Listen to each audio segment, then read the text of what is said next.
നമസ്കാരം. ഹലോ ഡോക്ടറിലേക്ക് എല്ലാ പ്രേക്ഷകർക്കും സ്വാഗതം. സ്ട്രോക്ക് വന്നാൽ ഉടൻ ചെയ്യേണ്ട കാര്യങ്ങളെക്കുറിച്ചും അതുപോലെ തന്നെ ചികിത്സാ മാർഗങ്ങളെക്കുറിച്ചുമാണ് ഹലോ ഡോക്ടർ ഇന്ന് സംസാരിക്കുന്നത്.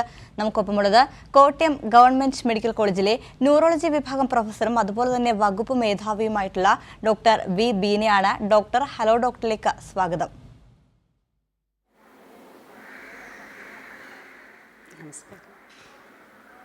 ഡോക്ടർ, ഈ സ്ട്രോക്ക് വരാൻ സാധ്യതയുണ്ടോ എന്ന് നമുക്ക് നേരത്തെ എങ്ങനെ തിരിച്ചറിയാൻ സാധിക്കും?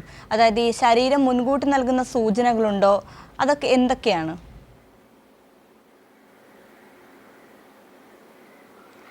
സ്ട്രോക്ക് വരാൻ സാധ്യതയുണ്ടോ എന്ന് നമുക്ക് മുൻകൂട്ടി അറിയാൻ പറ്റും. അതിന് രണ്ട് വാക്കുകൾ ഓർത്തിരുന്നാൽ മതി. ബി ഫാസ്റ്റ്, അതായത് ബി ബാലൻസിന്, ഈ കാഴ്ചയ്ക്ക് ഐ, ഫാസ്റ്റ് ഫേസ് അതായത് മുഖത്തിന് ഒരു കോട്ടം. എ ആമിനാണ്. ആം എന്ന് പറഞ്ഞാൽ നമ്മുടെ കൈ പൊക്കാനുള്ള ബുദ്ധിമുട്ട്. പിന്നെ എസ് സ്പീച്ച്, അതായത് സംസാരത്തിൻ്റെ ബുദ്ധിമുട്ട്. അതായത് ഈ നാലഞ്ച് കാര്യങ്ങൾ ഓർത്തിരുന്നാൽ മതി. സ്ട്രോക്ക് ആണോ എന്ന് നമുക്ക് മുൻകൂട്ടി അറിയാൻ പറ്റും. അതായത് ബാലൻസിന് വന്ന എന്തെങ്കിലും ബുദ്ധിമുട്ട്, നമുക്ക് നടക്കാൻ ബുദ്ധിമുട്ട്, നമ്മൾ നടക്കുമ്പോൾ വേച്ചു പോവുക, തലകറക്കം, അതുപോലെ തന്നെ കാഴ്ചയ്ക്ക് പെട്ടെന്ന് ഒരു കണ്ണ് കാണാതാവുക, ഒരു ഭാഗം കാണാതാവുക, പിന്നെ മുഖത്തിന് ഒരു കോട്ടം വരിക, ഒരു ഭാഗത്തെ മുഖം കോടിപ്പോവുക, പിന്നെ കൈ പൊക്കാൻ പറ്റാതിരിക്കുക, കൈ ഉയർത്താൻ ബുദ്ധിമുട്ട്, കയ്യിലുള്ള സാധനങ്ങൾ പെട്ടെന്ന് താഴെ പോവുക, സംസാരം മനസ്സിലാക്കാനോ സംസാരം പുറത്തോട്ട് വരാൻ വാക്കുകൾ കിട്ടാഴുക, വാക്കുകൾ കുഴഞ്ഞു പോവുക, ഇതൊക്കെയാണ് ഈ സ്ട്രോക്കിൻ്റെ വളരെ ആദ്യമായി കാണുന്ന സൂചനകൾ. ഇത് കണ്ടു കഴിഞ്ഞാൽ ബി ഫാസ്റ്റ്, BEFAST, അതിലെ ടി ടൈമിനെയാണ് സൂചിപ്പിക്കുന്നത്. അതായത് എത്രയും പെട്ടെന്ന് ഓരോ സെക്കൻഡിലും നമ്മുടെ തലച്ചോറിലെ തലച്ചോറിൻ്റെ ന്യൂറോൺസ് ആണല്ലോ നമ്മളെ സംസാരിപ്പിക്കുന്നതും നമ്മൾക്ക് ബോധവും ബുദ്ധിയും എല്ലാത്തിനും ആവശ്യം നമ്മുടെ തലച്ചോറിലെ ന്യൂറോൺസ് ആണ്. അത് ഓരോ സെക്കൻഡ് തോറും കോടാനുകോടി അങ്ങ് ഡാമേജ്ഡ് ആവുകയാണ്. അപ്പോൾ അതുകൊണ്ട് ആ ടൈമിന് ഇത്രയും കാര്യങ്ങൾ കണ്ടു കഴിഞ്ഞു കഴിഞ്ഞാൽ, ഇതിലേതെങ്കിലും ഒന്ന് കണ്ടു കഴിഞ്ഞാലും നമ്മൾ എത്രയും പെട്ടെന്ന് ഒരു വലിയ ആശുപത്രിയിൽ, അതായത് സ്കാൻ സൗകര്യവും സ്ട്രോക്കിന് അടിയന്തര ചികിത്സയും ആവശ്യമുള്ള ഒരു വലിയ ആശുപത്രിയിൽ നമ്മൾ പോകേണ്ടതാണ്. അതാണ് ബി ഫാസ്റ്റ് എന്നാണ്, BEFAST, ബി ഫാസ്റ്റ്. ആ അക്ഷരങ്ങൾ, ആ 6 അക്ഷരങ്ങൾ എപ്പോഴും നമ്മൾ ഓർത്തിരിക്കണം. സ്ട്രോക്ക് സാധാരണഗതിയിൽ കുറച്ച് പ്രായം ചെന്നവർ, ഒരു 40 വയസ്സിന് മേളിലുള്ളവരിലാണ് വരുന്നത്. എന്നാലും അപൂർവമായി ചെറിയ കുട്ടികളിലും ചെറുപ്പക്കാരിലും ഉണ്ടാവാം. ശരി ഡോക്ടർ, വ്യക്തമാണ്. ഇപ്പം ഡോക്ടർ സംസാരിച്ച സ്ട്രോക്ക് എന്തുകൊണ്ടാണ് വരുന്നത്, അതുപോലെ എന്തെല്ലാം കാരണം കൊണ്ടാണ് വരുന്നതെന്നും അതുപോലെ തന്നെ വരാൻ സാധ്യത കൂടുതൽ ആരിലൊക്കെയാണെന്നും പ്രായം കുറഞ്ഞതിൽ വരുന്നതിൻ്റെ കാരണങ്ങൾ എന്തെല്ലാമാണെന്നൊക്കെ പറഞ്ഞു. അതുപോലെ തന്നെ പ്രധാനപ്പെട്ട മറ്റൊരു ചോദ്യമാണ്, ഈ സ്ട്രോക്ക് നമുക്ക് എങ്ങനെ തടയാൻ സാധിക്കും? ഇപ്പം മുൻകരുതലുകൾ എടുക്കേണ്ടതായിട്ടുള്ള കാര്യങ്ങളൊക്കെ ഉണ്ടല്ലോ, അപ്പോൾ അതൊക്കെ ഒന്ന് വിശദമാക്കൂ.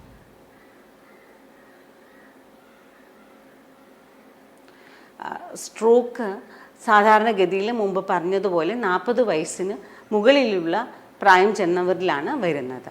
സ്ട്രോക്ക് വരാൻ കുറച്ച് റിസ്ക് ഫാക്ടേഴ്സ് ഉണ്ട്. റിസ്ക് ഫാക്ടേഴ്സ് എന്ന് പറഞ്ഞാൽ ഇത്രയും ആൾക്കാരിൽ അത് സ്ട്രോക്ക് വരാനായിട്ട് കുറേ അധികം സാധ്യത കൂടുതലാണ്. ആ സാധ്യത സൂചിപ്പിക്കുന്നത് ഇത്രയും പേരിൽ നമുക്ക് സാധാരണ ആൾക്കാരെക്കാളും കൂടുതൽ സാധ്യതയുണ്ട്. അതായത് ഡയബറ്റിസ്, അതായത് പ്രമേഹമുള്ള ആൾക്കാർ, പ്രഷർ, ഹൈപ്പർ ടെൻഷൻ അഥവാ രക്താതിസമ്മർദ്ദം ഉള്ള ആൾക്കാർ, പിന്നെ ഒബേസിറ്റി, കുറച്ച് വണ്ണം കൂടുതൽ, തടി കൂടുതലുള്ള ആൾക്കാർ, പിന്നെ കൂടുതൽ അമിതമായ കൊളസ്ട്രോൾ ഉള്ള ആൾക്കാർ, പിന്നെ ഈ സ്ട്രോക്ക് എന്ന് പറയുന്നത് രക്തക്കുഴലിൻ്റെ അസുഖമാണ്. അപ്പം ഹാർട്ടിന്, അതായത് കൊറോണറി ഹൃദ്രോഗ ബാധയുള്ളവർക്ക്, പുകവലിക്കാർക്ക്, ഇങ്ങനെയുള്ളവർക്ക് വളരെ കൂടുതലാണ്. പിന്നെ കൂടുതലായിട്ട് നമ്മൾ ഇരുന്ന് ജോലി ചെയ്യുന്നവർക്കും സ്ട്രോക്ക് വരാൻ സാധ്യത കൂടുതലാണ്. ഇരുന്ന് ജോലി ചെയ്യുന്നവർക്ക്, വ്യായാമം കുറവുള്ളവർക്ക്, ഇവർക്കൊക്കെ തന്നെ ഒരു റിസ്ക്കാണ്, ഒരു സാധ്യത ഏറെയാണ് ഈ ലൈഫ് സ്റ്റൈൽ ഡിസീസ്, അതായത് ജീവിതശൈലി രോഗങ്ങൾ വരാൻ സാധ്യത കൂടുതലാണ്. ഡയബറ്റിസ് അഥവാ പ്രമേഹം, രക്താതിസമ്മർദ്ദം ഒക്കെ കൂടുതലാണ് ഇവർക്ക് വരാൻ. അപ്പോൾ ഇങ്ങനെയുള്ളവർക്ക് സ്ട്രോക്ക് വരാൻ കൂടുതൽ സാധ്യതയുണ്ട്. അതാണ് 40 വയസ്സിന് മുകളിലുള്ളവർക്ക്. ഈ ഇത്രയും കാര്യങ്ങൾ നമ്മൾ വിചാരിച്ചാൽ, അതായത് സാധാരണ മനുഷ്യർ വിചാരിച്ചാൽ നമുക്ക് ഇതിനെയെല്ലാം വ്യത്യാസപ്പെടുത്തി എടുക്കാൻ പറ്റും. അതേസമയത്ത് വ്യത്യാസപ്പെടുത്തി എടുക്കാൻ പറ്റാത്ത ഒരു കാര്യമാണ് 40, അതായത് നമ്മുടെ പ്രായം. 40 വയസ്സിന് മേളിലുള്ള ആൾക്കാർക്ക് സ്ട്രോക്ക് വരാൻ സാധ്യത കൂടുതലാണ്. അത് നമുക്ക് എന്ത് ചെയ്താലും പ്രായം മുന്നോട്ടേ പോവുള്ളൂ. അതുപോലെ തന്നെ പുരുഷന്മാർക്ക് സ്ത്രീകളെക്കാളും കൂടുതലാണെന്നാണ് പറയപ്പെടുന്നത്. ഏഷ്യക്കാർക്ക്, ആഫ്രിക്കൻസിന്, അവർക്കൊക്കെ കൂടുതൽ സാധ്യതയുണ്ട് എന്നാണ് പറയപ്പെടുന്നത്. അത് നമുക്ക് അതങ്ങനെ സ്റ്റഡീസിൽ പഠനങ്ങളിൽ കണ്ടുവരുന്നുണ്ട്. ഇങ്ങനെ കുറേ കാര്യങ്ങളുണ്ട്. പിന്നെ ഒരു ഹാർട്ടിന് അസുഖം, ഹൃദയഭിത്തിക്ക് എന്തെങ്കിലും തകരാറ്, അതായത് ASD VSD എന്നൊക്കെ പറയുന്ന ഹൃദയഭിത്തിയിൽ ദ്വാരമുള്ളവർക്ക്, അങ്ങനെ കുറേ ജന്മനാ തന്നെ ഹാർട്ടിന് അസുഖമുള്ളവർക്ക്, അതായത് കൺജന്റൽ ഹാർട്ട് ഡിസീസ് ഉള്ളവർക്ക്, ഇവർക്കൊക്കെ സ്ട്രോക്ക് വരാൻ സാധ്യത കൂടുതലാണ്. പിന്നെ ഹൃദയത്തിൻ്റെ ഇടിപ്പ് വ്യത്യാസം, ഒരു പ്രായം ചെന്ന് കഴിഞ്ഞാൽ ചിലപ്പോൾ ഒരു കാരണവും ഇല്ലാതെ തന്നെ ഹൃദയത്തിന് ഇടിപ്പ് വ്യത്യാസം വരാം. ഏട്രിയൽ ഫിബ്രിലേഷൻ എന്നൊക്കെ പറയും, അല്ലെങ്കിൽ ഹാർട്ട് ബ്ലോക്ക് എന്നൊക്കെ പറയും. ഈ ഗ്രൂപ്പിലുള്ള ഈ ആളുകൾക്കും സ്ട്രോക്ക് വരാൻ സാധ്യത കൂടുതലാണ്. പക്ഷേ ഇവരെയൊക്കെ മോഡിഫയബിൾ റിസ്ക് ഫാക്ടേഴ്സ് നമുക്ക് വ്യത്യാസപ്പെടുത്താം. ഇവരുടെ റിസ്ക് ഫാക്ടേഴ്സ്, ഇവരുടെ സാധ്യതകൾ നമുക്ക് വ്യത്യാസപ്പെടുത്താം. ഏജ്, എത്നിസിറ്റി, അതായത് ഏതൊക്കെയാണ് പാരമ്പര്യം, ഇതൊന്നും നമുക്ക് വ്യത്യാസപ്പെടുത്താൻ പറ്റില്ല. ഇതാണ് സ്ട്രോക്ക് വരാൻ സാധ്യതയുള്ളവരുടെ കാര്യങ്ങൾ. ശരി ഡോക്ടർ, വ്യക്തമാണ്. ഡോക്ടർ, ഈ സ്ട്രോക്കിൻ്റെ പ്രധാന ലക്ഷണങ്ങൾ എന്താണ്? ഇപ്പം നമുക്കറിയാം, നമ്മുടെ നിത്യജീവിതത്തിൽ ഉള്ള ആഹാര രീതികളോ അങ്ങനെയുള്ള ഒരുപാട് കാര്യങ്ങൾ കൊണ്ട് ഇന്ന് പ്രായഭേദമന്യേ ഇന്ന് എല്ലാവർക്കും സ്ട്രോക്ക് ഉണ്ട്. അതായത് ഇപ്പം ഡോക്ടർ പറഞ്ഞ പോലെ 40 വയസ്സിന് മുകളിലോട്ടുള്ളവർക്ക്, അതുപോലെ തന്നെ പിള്ളേർക്കും സ്ട്രോക്ക് വരാൻ സാധ്യത വളരെ ഉണ്ട്. അപ്പോൾ ഈ സ്ട്രോക്കിൻ്റെ ലക്ഷണങ്ങൾ, പ്രധാന ലക്ഷണങ്ങൾ എന്തെല്ലാമാണ്? പിന്നെ ഒരു കാര്യം വെച്ചാൽ, ഈ വരുന്നത് സ്ട്രോക്ക് തന്നെയാണ് എന്ന് നമുക്ക് എങ്ങനെ തിരിച്ചറിയാൻ സാധിക്കും?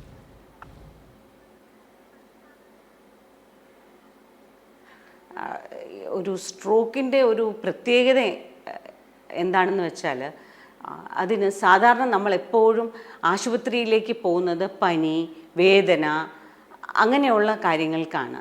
എന്തെങ്കിലും ഒരു സ്ട്രോക്ക് വരുന്ന വ്യക്തി കഴിയുന്നതും അനങ്ങാതെ ഒരു സ്ഥലത്ത് മാറിയിരിക്കാനാണ് നോക്കുന്നത്. എനിക്ക് സംസാരിക്കാൻ പറ്റില്ല എന്ന് ആർക്കും പറയാൻ പറ്റില്ല. എനിക്കൊരു വശത്തിന് ബലക്ഷയമാണ് എന്ന് ആരും അങ്ങോട്ട് പറയില്ല.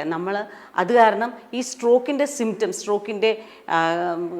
സിംറ്റംസിനെ പറ്റി നമ്മൾ എപ്പോഴും ബോധവാന്മാരായിരിക്കണം. സ്ട്രോക്കിൻ്റെ സിംറ്റംസ് ഞാൻ നേരത്തെ പറഞ്ഞു, ഇതാണ് വാർണിംഗ് സിംറ്റംസ്.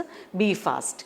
പിന്നെ സ്ട്രോക്ക് വന്നു കഴിഞ്ഞാൽ ഒരു വശം തളർച്ച, രണ്ടായിട്ട് കാണൽ, കാഴ്ചയ്ക്ക് മങ്ങൽ, സംസാരശേഷി ഇല്ലാതാകൽ,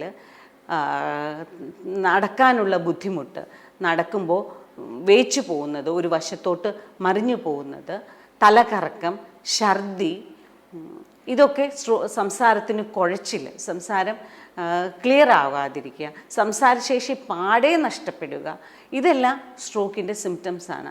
ഇതൊക്കെ വന്നു കഴിഞ്ഞാൽ, ഇത്രയും സിംറ്റംസിൽ ഏതെങ്കിലും ഒരെണ്ണം കണ്ടു കഴിഞ്ഞാൽ എത്രയും പെട്ടെന്ന് തന്നെ ഒരു മിനിറ്റുകൾക്കുള്ളിൽ ഏറ്റവും വലിയ ആശുപത്രിയിൽ നമ്മൾ ആംബുലൻസ് പിടിച്ച് വേണം പോകാൻ. എന്താണെന്ന് വെച്ചാൽ, ഈ സ്ട്രോക്കിൻ്റെ അടിയന്തര ചികിത്സ 4.5 മണിക്കൂർ കഴിഞ്ഞാൽ അത് വ്യർത്ഥമാണ്. സാധാരണ അതായത് നമുക്കിവിടെ മെഡിക്കൽ കോളേജിൽ, കോട്ടയം മെഡിക്കൽ കോളേജിലും തിരുവനന്തപുരം മെഡിക്കൽ കോളേജിലും ഒക്കെ അതിനുള്ള സൗകര്യമുണ്ട്. പക്ഷേ എല്ലാവർക്കും അവിടെ എത്താൻ പറ്റില്ലല്ലോ 4 മണിക്കൂറിനുള്ളിൽ. അതുകൊണ്ട് ചില ആശുപത്രികളിലും ഒക്കെ ഇപ്പോൾ സ്ട്രോക്കിൻ്റെ ചികിത്സ ലഭ്യമാണ്. എല്ലാ വിധ സ്വകാര്യ ആശുപത്രികളിലും, വലിയ പ്രധാനപ്പെട്ട സ്വകാര്യ ആശുപത്രികളിലും സ്ട്രോക്കിൻ്റെ ത്രോംബോളിറ്റിക് തെറപ്പി എന്ന് പറയുന്ന ചികിത്സ ലഭ്യമാണ്. അത് മിനിറ്റുകൾക്കുള്ളിൽ നമ്മൾ ആസ്പത്രിയിൽ എത്തണം, ആംബുലൻസ് പിടിച്ചെത്തണം. നമ്മൾ അത് കഴിഞ്ഞാൽ ഉടനെ നമ്മൾ സ്കാൻ എടുക്കണം. സ്കാൻ കണ്ടിട്ട് സ്കാൻ നോർമൽ ആണെങ്കിൽ നമുക്ക് അടുത്ത സ്റ്റെപ്പ് ചികിത്സയിലേക്ക് പോവാം. എത്രയും പെട്ടെന്ന് ഈ സ്ട്രോക്കിന്റെ ഡോക്ടർ വ്യക്തമാണ്. നമ്മളോട് ഒരു പ്രേക്ഷകൻ ചേരുന്നുണ്ട്. എരുമേലിയിൽ നിന്നും രമേശ് ആണ്. രമേശ്, ഡോക്ടറോട് ചോദിക്കാം. ബഹുമാനപ്പെട്ട ഡോക്ടർ നമസ്കാരം. Hello doctor.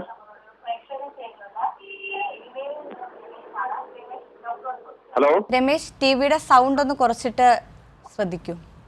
Okay okay okay okay. Hello doctor, എനിക്ക് 54 വയസ്സുണ്ട്. 54 വയസ്സ്. 8 വർഷം മുന്നേ. അതെ. ഹലോ. അതെ. 8 വർഷം മുന്നേ എനിക്കൊരു സ്ട്രോക്ക് ഉണ്ടായിരുന്നു. അതെ, കേൾക്കുന്നുണ്ട്.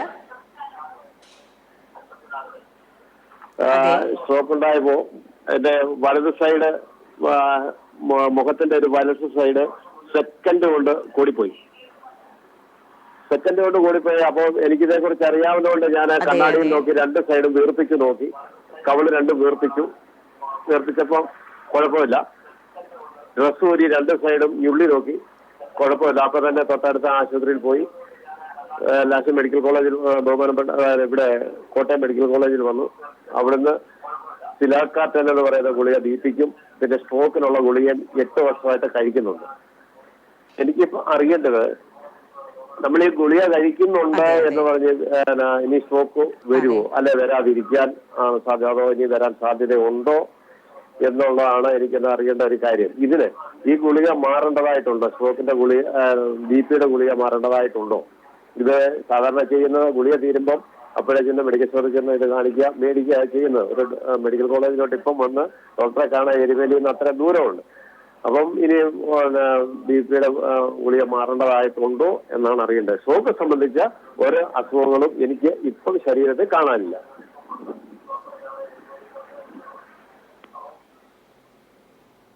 അതെ, അതൊരു നല്ല കാര്യമാണ്. സ്ട്രോക്ക് എത്രയും പെട്ടെന്ന് മനസ്സിലാക്കി അതിന് ആവശ്യമുള്ള ചികിത്സ ചെയ്തത് കാരണം സ്ട്രോക്ക് കാരണമുള്ള സിംറ്റംസ് ഒന്നും, ബുദ്ധിമുട്ടുകളൊന്നും ഇല്ല എന്നറിയുന്നതിൽ വളരെ സന്തോഷമുണ്ട്.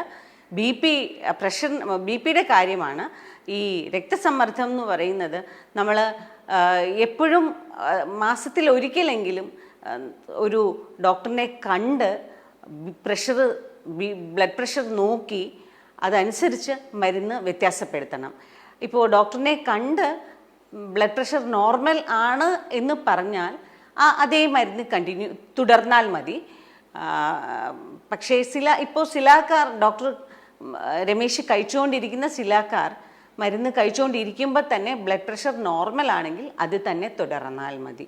അത് ഡോക്ടറിൻ്റെ സൂപ്പർവിഷനിൽ വേണം.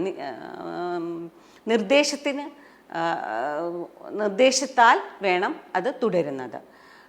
അതേസമയത്ത് ബ്ലഡ് പ്രഷർ കൂടുതലാണ് എന്ന് പറഞ്ഞാൽ അതനുസരിച്ച് ഡോക്ടർമാർ ബ്ലഡ് പ്രഷറിൻ്റെ ഗുളിക കൂട്ടിത്തരികയോ അതിന് കൂടെ വേറെ ഗുളികകൾ ചേർക്കുകയോ അല്ലെങ്കിൽ മാറ്റിത്തരികയോ ചെയ്യും. അത് എപ്പോഴും മെഡിക്കൽ സ്റ്റോറിൽ കാണിച്ച് ഗുളിക വാങ്ങിക്കുന്ന അത്ര ശരിയല്ല. ഒരു മാസത്തിൽ അല്ലെങ്കിൽ 2-3 മാസം കൂടുമ്പോഴെങ്കിലും ഒരു ഡോക്ടറിനെ കാണിച്ച് ബ്ലഡ് പ്രഷർ നോക്കണം. അത് അത്യാവശ്യമാണ്. എന്നാലേ അത് നോർമൽ ആണോ എന്ന് നമുക്ക് ഉറപ്പുവരുത്താൻ പറ്റുകയുള്ളൂ. ഡോക്ടർ, അതുപോലെ തന്നെ വളരെ പ്രധാനപ്പെട്ട ഒരു ചോദ്യമാണ്, ഈ സ്ട്രോക്ക് വന്നാൽ ഉണ്ടാകുന്ന ആരോഗ്യ പ്രശ്നങ്ങളും അതിൻ്റെ സങ്കീർണതകളും എന്തെല്ലാമാണ്?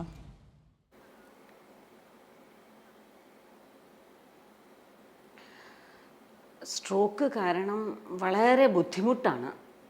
സ്ട്രോക്ക് ഏത് ഭാഗത്തെ ബാധിക്കും എന്നനുസരിച്ചിരിക്കും സ്ട്രോക്ക് കാരണം വരുന്ന ആരോഗ്യ പ്രശ്നങ്ങൾ. സ്ട്രോക്ക് ഇടതുവശത്തെ തലച്ചോറ് വലതേ ഭാഗത്തെയാണ് നിയന്ത്രിക്കുന്നത്. ഇടതുവശത്ത് തലച്ചോറിൽ തന്നെയാണ് നമ്മുടെ സംസാരത്തിൻ്റെ കാര്യങ്ങളെല്ലാം ഇരിക്കുന്നത്. സംസാരം കേൾക്കുക, മനസ്സിലാക്കുക, വാക്കുകൾ ഉണ്ടാക്കുക. അപ്പോൾ ഇടത് ഭാഗത്തെ തലച്ചോറ് ക്ഷതം വന്നാൽ വലത് ഭാഗത്ത് ഒരു വലതുവശം, വലത് കൈ, കാല്, മുഖം ബലക്ഷയം വരികയും അതിൻ്റെ കൂടെ സംസാരശേഷി നഷ്ടപ്പെടുകയും ചെയ്യും. ഒരു മേജർ സ്ട്രോക്ക് ആണെങ്കിൽ തീർത്തും സംസാരശേഷി നഷ്ടപ്പെടാം. ഒരു മൈനർ സ്ട്രോക്ക് ആണെങ്കിൽ, മൈനർ സ്ട്രോക്ക് അല്ല, അത്രയും ഗുരുതരമല്ലെങ്കിൽ മനസ്സിലാക്കാൻ പറ്റും, പിന്നെ പറയുന്നതിലായിരിക്കും ബുദ്ധിമുട്ട് വരുന്നത്. അതാണ് ഇടതുവശത്തെ സ്ട്രോക്കിൻ്റെ കാര്യം. വലതുവശത്തെ സ്ട്രോക്ക് ആണെങ്കിൽ വേറെ കുറേ കാര്യങ്ങളാണ്. ഇടതുവശത്തിന് ബലക്ഷയം ഉണ്ടാകാം, പിന്നെ അതുപോലെ തന്നെ വേറെ കുറേ സ്വഭാവ വ്യത്യാസങ്ങൾ ഉണ്ടാകാം. പിന്നെ നമ്മുടെ പുറകിലോട്ട് സെറിബെല്ലം എന്ന് പറയുന്ന നമ്മുടെ ബാലൻസിനെ നിയന്ത്രിക്കുന്ന ഭാഗത്താണ് സ്ട്രോക്ക് വന്നതെങ്കിൽ അത് ചിലപ്പോൾ ജീവന് തന്നെ പ്രശ്നങ്ങൾ ഉണ്ടാകാം. അത് കുറച്ചുകൂടെ സീരിയസ് ആണ് ആ സമയത്ത്. പക്ഷേ ക്രമേണ ആ ഭാഗത്തെ ഡാമേജ് നമുക്ക് ഓവർകം ചെയ്യാൻ പറ്റും. പക്ഷേ ആ ഭാഗത്ത് ഉണ്ടായാൽ ചിലപ്പം വളരെ സീരിയസ് ആണ്, മരണം തന്നെ സംഭവിക്കും. അതാണ് അക്യൂട്ടായിട്ട് വരുന്നത്, അതായത് അപ്പം ഉണ്ടാവുന്നത് സ്ട്രോക്ക്. കാരണം സ്ട്രോക്കാണ് ലോകത്തിലേക്കും ഹാർട്ട് ഡിസീസ് കഴിഞ്ഞാൽ, അതായത് ഹൃദ്രോഗബാധയും ക്യാൻസറും കഴിഞ്ഞാൽ സ്ട്രോക്കാണ് മരണത്തിൻ്റെ അടുത്ത കാരണം. ലോകത്ത് എവിടെയും എടുത്തു നോക്കുമ്പോൾ ഇന്ത്യയിലും അതുപോലെ തന്നെയാണ്, കേരളത്തിൽ അതുപോലെ തന്നെയാണ്. പിന്നെ ചെറിയ സ്ട്രോക്കുകൾ ഉണ്ടായിക്കഴിഞ്ഞ് കഴിഞ്ഞാൽ നമുക്ക് ബുദ്ധി കുറവ്, അതായത് നമ്മൾ പറയുമല്ലോ ഡിമെൻഷ്യ, ഓർമ്മക്കുറവ്, ബുദ്ധി കുറവ് ഒക്കെ സംഭവിക്കാം. നടക്കാൻ ബുദ്ധിമുട്ടാവാം, അങ്ങനെ യൂറിൻ കൺട്രോൾ നഷ്ടപ്പെടാം. അങ്ങനെ കുറേ അധികം ബുദ്ധിമുട്ടുകൾ അപ്പോഴും ഉണ്ടാവാം. പിന്നെ കുറേ കാലങ്ങളോട്ട് ചെറിയ സ്ട്രോക്ക് വന്ന് ഇങ്ങനെയും കുറേ അധികം ബുദ്ധിമുട്ട്, മരണവും അതിന് ശേഷവും ഉള്ള ബുദ്ധിമുട്ട്. സ്ട്രോക്ക് വന്നു കഴിഞ്ഞാൽ ജീവിതം ആകപ്പാടെ മാറി. അത് ഒരു വലിയ അസുഖം തന്നെയാണ് സ്ട്രോക്ക്. അതുകൊണ്ട് നമ്മളെല്ലാവരും തന്നെ സ്ട്രോക്ക് വരാതിരിക്കാൻ ശ്രദ്ധിക്കണം. സ്ട്രോക്കിൻ്റെ റിസ്ക് ഫാക്ടേഴ്സ്, അതായത് സാധ്യതകൾ നമ്മളെപ്പോഴും മനസ്സിൽ കരുതണം. എല്ലാവരും തന്നെ പ്രമേഹവും രക്താതിസമ്മർദ്ദവും ജീവിതശൈലി രോഗങ്ങളും ഒക്കെ വരാതിരിക്കാൻ ഭക്ഷണ ക്രമീകരണവും വ്യായാമവും എല്ലാവരും തന്നെ ചെയ്യേണ്ടതാണ്. സ്ട്രോക്ക് നമ്മുടെ ആകെ ജീവിതത്തിനെ മാറ്റിമറിക്കും. രോഗിക്ക് മാത്രമല്ല, കുടുംബത്തിനും വളരെ ബുദ്ധിമുട്ടാണ്. ഇപ്പോൾ 40 വയസ്സുള്ള ഒരാൾക്ക് സ്ട്രോക്ക് വന്നു കഴിഞ്ഞാൽ അത് പിന്നെ കുട്ടികളെല്ലാം 5-6 വയസ്സുള്ളവരായിരിക്കും. അത് വലിയ പ്രശ്നങ്ങളാകും. അത് കുടുംബത്തിനെ തന്നെയും സമൂഹത്തിനെ തന്നെയും ആകെ മാറ്റിമറിക്കുന്ന ഒരു അസുഖമാണ് സ്ട്രോക്ക്. ഡോക്ടർ, നമ്മളോട് ഒരു പ്രേക്ഷകനുണ്ട്. ചെങ്ങന്നൂരിൽ നിന്നും അജയ് കുമാറാണ്. അജയ് കുമാർ, ഡോക്ടറോട് ചോദിച്ചോളൂ. ഡോക്ടറെ കേൾക്കാൻ പറ്റുന്നുണ്ടല്ലോ? ചോദിച്ചോളൂ. കേൾക്കാൻ പറ്റുന്നുണ്ട്. ഞാനെനിക്ക് 2018 മെയ് മാസത്തിൽ സ്ട്രോക്ക് വന്ന ആളാ. അപ്പം സ്ട്രോക്ക് വന്ന് പിന്നെ ഒരു വല സൈഡ് പിന്നെ തളർന്നു പോയായിരുന്നു. അപ്പം അതിനുശേഷം കൃത്യമായി മരുന്നും കാര്യങ്ങളും ഒക്കെ കഴിച്ച് ഒരുമാതിരിയൊക്കെ കൈക്കും കാലിനും എല്ലാം ബലമായി. എനിക്ക് ഇപ്പോ നാക്കിനും ഒരു ചെറിയ ഇങ്ങനെ കൊഞ്ഞയുണ്ട്. അപ്പം 2 വർഷം കഴിഞ്ഞപ്പോഴത്തേക്ക് എനിക്കൊരു പിന്നെ ഫിക്സ് വന്നു.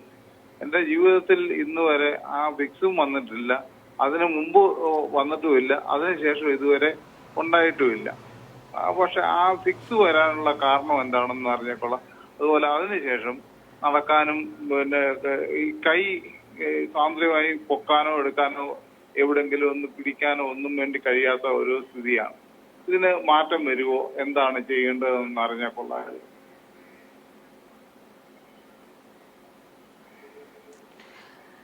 അജയ്കുമാറിന് എത്ര വയസ്സുണ്ട്? അജയ്കുമാറിന് എത്ര വയസ്സുണ്ട്?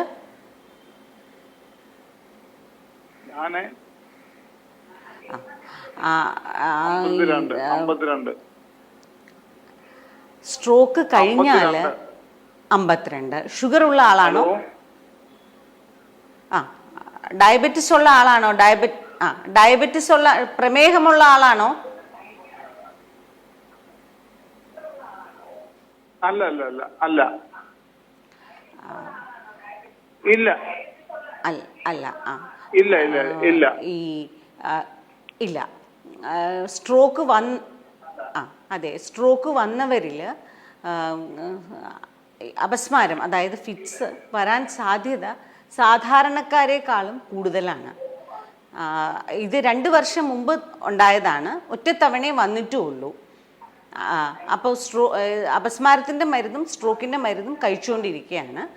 അപ്പോൾ ഇപ്പോൾ കുറച്ച് എന്തോ ബുദ്ധിമുട്ട് കൂടുതലായി വന്നു. സംസാരത്തിൻ്റെ ബുദ്ധിമുട്ടും കൈക്കുള്ള ബലത്തിൻ്റെ കുറവും ഉണ്ടെന്നാണ് എനിക്ക് മനസ്സിലായത്. അപ്പോൾ നമുക്ക് അത് എത്ര നാളായി ഇത് തുടങ്ങിയിട്ട്, അത് പുതിയ സ്ട്രോക്ക് വല്ലതും ആണോ എന്നൊക്കെ അറിയേണ്ടി വരും. അത് നമുക്ക് പരിശോധനകൾ വേണ്ടി വരും അജയ്കുമാർ. അതുകൊണ്ട് അടുത്തുള്ള ന്യൂറോളജിസ്റ്റിനെയോ അല്ലെങ്കിൽ നിങ്ങൾ കോട്ടയം മെഡിക്കൽ കോളേജിലോ അല്ലെങ്കിൽ തിരുവനന്തപുരം ആലപ്പുഴ മെഡിക്കൽ കോളേജിലോ എവിടെയെങ്കിലും പോയി ഒന്ന് കൺസൾട്ട് ചെയ്ത് കഴിഞ്ഞാൽ നമുക്ക് വേറെ ടെസ്റ്റുകളെല്ലാം നോക്കി പുതിയ സ്ട്രോക്ക് വല്ലതും വന്നിട്ടുണ്ടോ, മരുന്ന് കുറച്ചധികം നാൾ കഴിക്കേണ്ടി വരും. ഈ സ്ട്രോക്ക് വന്ന് കഴിഞ്ഞിട്ടുള്ള ഫിക്സ് ആയതുകൊണ്ട് മരുന്ന് കുറച്ചധികം നാൾ കഴിക്കേണ്ടി വരും. പ്രേക്ഷകന് വ്യക്തമായി മനസ്സിലാക്കുന്ന ഒരു സമയപരിമിതി ഉള്ളതുകൊണ്ട് നമ്മളൊന്ന് ഇടപെടുകയാണ്. സ്ട്രോക്ക് വന്നാൽ ഉടൻ ചെയ്യേണ്ട കാര്യങ്ങളെക്കുറിച്ചും അതുപോലെ തന്നെ ചികിത്സാ മാർഗ്ഗങ്ങളെക്കുറിച്ചുമാണ് ഹലോ ഡോക്ടറിലൂടെ നമ്മളിന്ന് സംസാരിച്ചത്. നമുക്കൊപ്പം ഉണ്ടായിരുന്നത് കോട്ടയം ഗവൺമെന്റ് മെഡിക്കൽ കോളേജിലെ ന്യൂറോളജി വിഭാഗം പ്രൊഫസറും അതുപോലെ തന്നെ വകുപ്പ് മേധാവിയുമായിട്ടുള്ള ഡോക്ടർ വി ബീനയായിരുന്നു. ഡോക്ടർ നന്ദി. ഹലോ ഡോക്ടറിന്റെ ഇന്നത്തെ സമയം ഇവിടെ അവസാനിക്കുന്നു.